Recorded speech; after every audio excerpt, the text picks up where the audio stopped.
Tayo ay kagagaling lang sa grocery at ito ang ating hihimayin.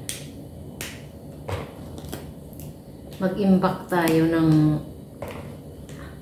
beans.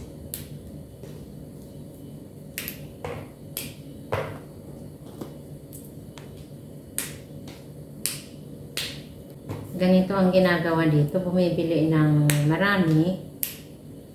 Tapos inilalagay sa freezer. Kasi pag pag taglamig, wala ng mga ganito. Puro ng mga frozen. Kaya pag bago magtaglamig, nag-iimbak kami ng mga saluyot, ng mga okra, ng mga beans, mga ganito. Para hindi maubusan ng stock.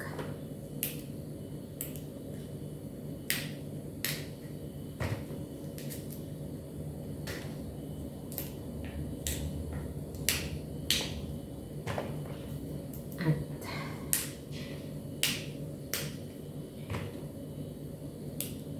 habang ako ay naghihimay-himay dito, pintuhan tayo. Marites lang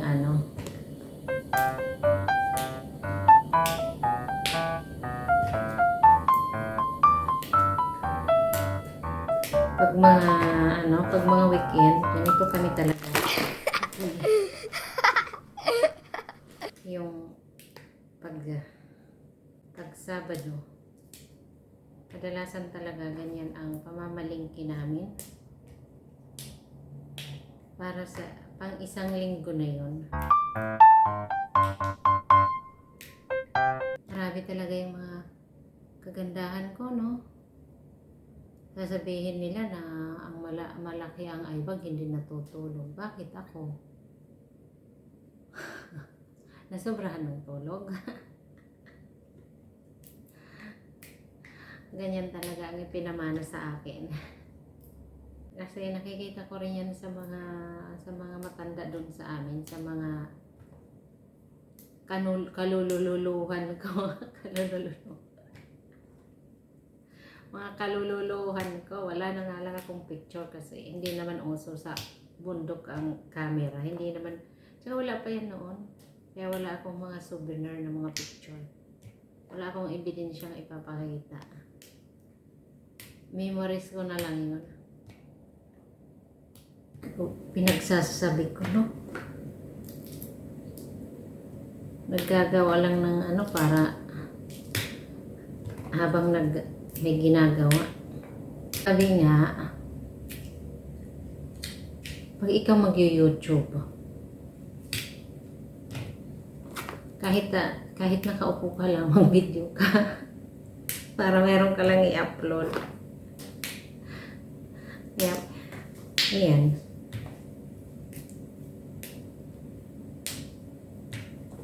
Yaw-yawan time. Pintuhan.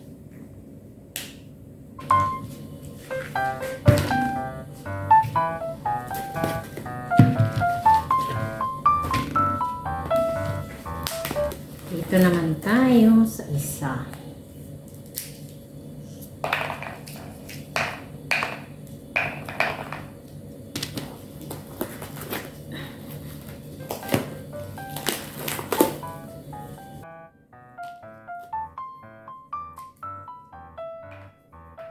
Ibang klase naman siya ng beans.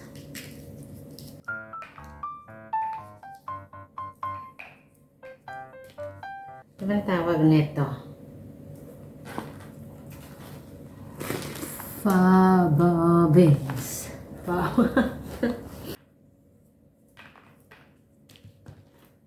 Faba beans.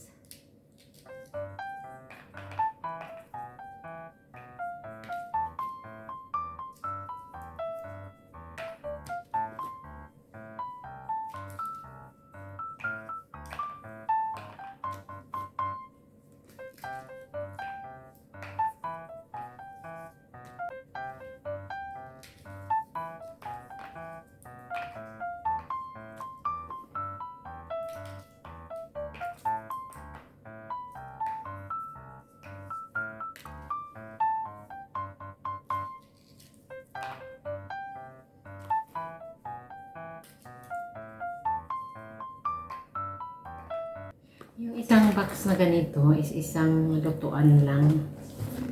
Kaya kailangan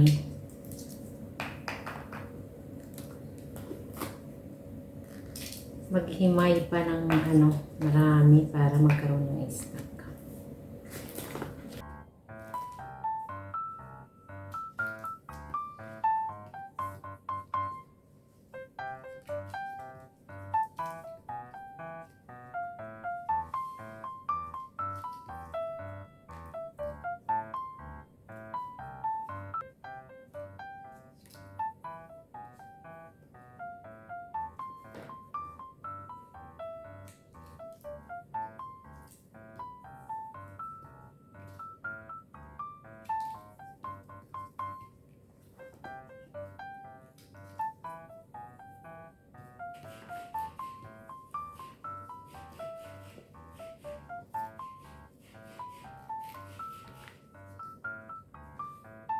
Tapos na tayo.